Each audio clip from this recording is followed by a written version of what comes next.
Dua, menjatuhkan pidana kepada terdakwa dengan pidana penjara selama 6 tahun dan 6 bulan dan denda sebesar 1 miliar rupiah. Didakwa melakukan tindak pidana korupsi dan tindak pidana pencucian uang sebesar 300 triliun. Tuntutannya hanya 12 tahun. Itu sungguh menusuk rasa keadilan.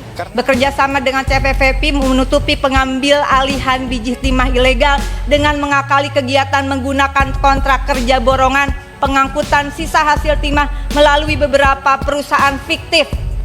Divonis 6,5 tahun penjara, Mahfud MD soroti kasus korupsi PT Timah Harvey Mois tak sebanding. Suami artis cantik Sandra Dewi, Harvey Mois, hingga kini masih menjadi sorotan masyarakat Indonesia. Apalagi kabarnya Harvey Mois telah dijatuhkan vonis hukuman atas kasus korupsi PT Timah. Namun tampaknya banyak yang kurang setuju dan heran dengan vonis hukuman yang dijatuhkan kepada Harvey Mois. Bahkan mantan Menteri Koordinator Bidang Politik Hukum dan Keamanan Menko Polhukam Mahfud MD pun juga heran dengan vonis tersebut. Bagaimana tidak, Harvey Mois yang dianggap telah merugikan negara itu hanya menerima vonis hukuman 6,5 tahun penjara.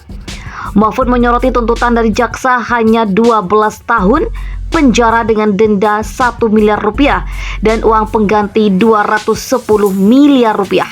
Namun ternyata putusan hakim hanya separuh dari tuntutan tersebut. Harvey pun akhirnya ditentukan vonis 6,5 penjara oleh Majelis Hakim di Pengadilan Tindak Pidana Korupsi atau Tipikor Jakarta pada Senin tertanggal 23 Desember 2024. Vonis terhadap skandal korupsi Harvey itu juga disertai denda 1 miliar rupiah, subsidi 6 bulan penjara. Mahfud MD pun juga membahas kasus Harvey Mois di akun Instagram pribadinya @mohmahfudmd dan mendapat beragam respon dari warganet. Selain hukuman penjara ringan, yang menyesakan adalah dari dakwaan merugikan keuangan negara 300 triliun rupiah, tapi jatuh vonisnya hanya 211 miliar atau sekitar 0,007% saja dari dakwaan kerugian keuangan negara. Bagaimana ini? Tulis Mahfud MD.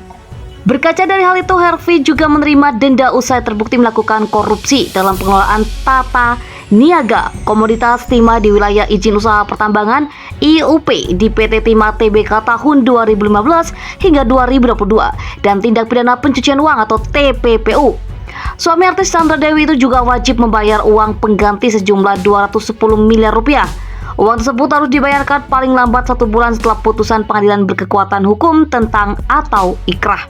Lantas, apa sebenarnya alasan hakim memberikan vonis yang dinilai ringan bagi Harvey dalam skandal korupsi PT Timah yang dinilai korupsinya mencapai 300 triliun rupiah? Mari mengintip ulasan selengkapnya. Vonis untuk Harvey adalah hanya separuh dari tuntutan jaksa yang sebenarnya meminta hakim menjatuhkan hukuman 12 tahun penjara. Namun Ketua Majelis Hakim Pengadilan Tipikor Jakarta Eko Arianto menilai tuntutan itu terlalu berat untuk Harvey. Majelis Hakim mempertimbangkan tuntutan pidana penjara tersebut terlalu berat jika dibandingkan dengan kesalahan terdakwa. Ucap Eko saat pada persidangan di Pengadilan Tipikor Jakarta Pusat pada Senin 23 Desember 2024. Di sisi lain, hakim mengatakan PT Timah Tbk dan PT Refinet Bangkatin atau RBT tidak melakukan penambangan ilegal di Bangka Belitung karena memiliki izin usaha pertambangan IUP dan izin usaha jasa pertambangan IUJP. Hakim juga menyebut vonis Harvey lebih ringan karena Harvey dinilai sopan selama persidangan. Selain itu, hakim menyebut Harvey punya tanggungan keluarga dan belum pernah dihukum sebelumnya. Namun vonis yang dijatuhkan majelis hakim terhadap Harvey juga tidak sebanding dengan kerugian yang dialami negara dalam kasus korupsi PT Timah. Komisi Yudisial atau KY mengungkapkan bahwa putusan perkara korupsi yang melibatkan Harvey Mois berpotensi memicu gejolak di masyarakat. Harvey Mois terbukti merugikan negara hingga 300 triliun rupiah dalam tata niaga komoditas timah. Juru bicara KY bukti Fajar Nurdewata menyatakan bahwa keputusan Majelis Hakim Pengadilan Tipikor Jakarta Pusat kepada Harvey Mois lebih ringan dibandingkan tuntutan jaksa penuntut umum. Mukti menambahkan bahwa KY telah menerjunkan tim untuk memantau jalannya persidangan sejak awal.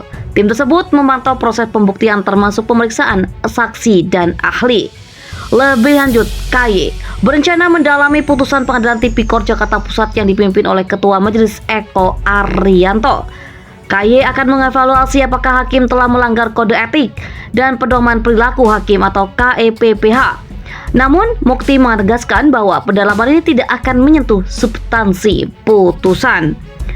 KY juga mengajak masyarakat untuk melapor jika mengetahui adanya dugaan pelanggaran kode etik hakim dalam perkara Harvey Mois. Vonis yang dijatuhkan kepada Harvey Mois menjadi sorotan publik karena dianggap terlalu ringan. Sebelumnya, mantan Menteri Koordinator Bidang Politik Hukum dan Keamanan Menko Polhukam Mahfud MD mengatakan vonis Harvey Mois tidak mencerminkan rasa keadilan masyarakat. Mahfud menilai bahwa vonis tersebut tidak sebanding dengan kerugian negara yang mencapai 300 triliun rupiah. Ia menegaskan bahwa kerugian tersebut bersifat konkret, bukan sekedar potensi.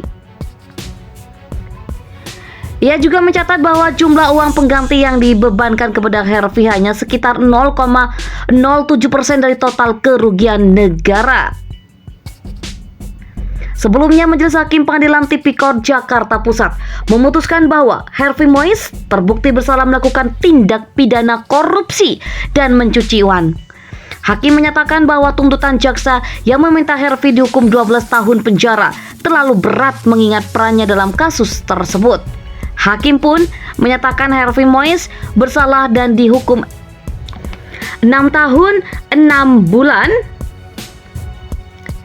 penjara dan denda 1 miliar rupiah subsidiar 6 bulan kurungan. Hakim Eko Arianto menjelaskan bahwa Harvey tidak memiliki kedudukan struktural di PT Refinet Bangkatin atau RBT dan tidak memiliki kewenangan dalam pengambilan keputusan kerjasama dengan PT Timah Tbk.